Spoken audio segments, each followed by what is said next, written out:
एक बुढ़िया थी। उसके 7 बेटे थे। 6 कमाते थे, 7वां बेटा कमाता नहीं था। बुढ़िया रसोई बनाती, 6 बेटों को भोजन कराती और उनका जूठन 7वें बेटे को देती। एक दिन उसकी पत्नी बोली, आपकी माँ सबका झूठा भोजन आपको खिलाती है। फिर बेटे ने देख लिया, वह कमाने परदेश चला गया। पीछे से 7वीं बहू से उसकी सास और जेठानियां घर का सारा काम काज करवाती और उसे बासी भोजन खाने को देती। एक दिन 7वीं बहू ने गांव की औरतों को शुक्रवार का व्रत और पूजन करते देखा, तो वह भी शुक्रवार का व्रत और पूजन करने लगी और माता संतोषी से बोली कि हे माँ, मेरा पति खूब सारा धन कमाकर जल्दी घर आ जाए। माता संतोषी ने उसकी मनोकामना पूरी कर दी। तब एक दिन उसका पति खूब सारा धन कमाकर घर लौट आया।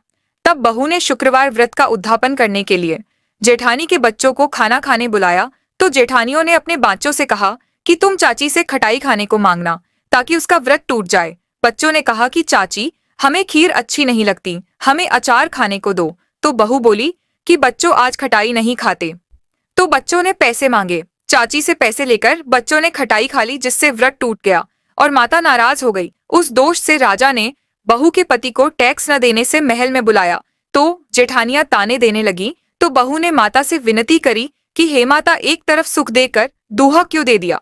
तो माता ने उधापन में खटाई खिलाने वाली बात कही, तो बहू ने क्षमा मांगी और बोली कि माता, मैं दोबारा उधापन करूंगी, आप पहले की तरह प्रसन्न हो जाइए।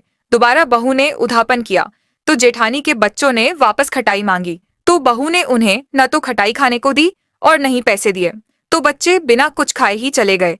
तो बहू गांव में से ब्राह्मण के बच्चों को बुलाकर भोजन खिला दिया। फिर एक दिन संतोषी माता बहू की परीक्षा लेने के लिए उसके घर पहुंच गई। माता ने भयानक रूप बनाया।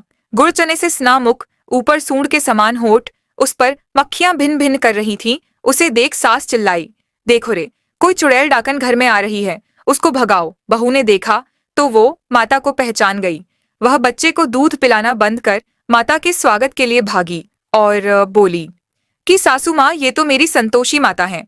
तभी घर में सब जगह बालक ही बालक दिखने लगे। यह चमत्कार देख घर के सभी लोग माता की चरणों में गिरकर अपनी गलती की क्षमा मांगने लगे।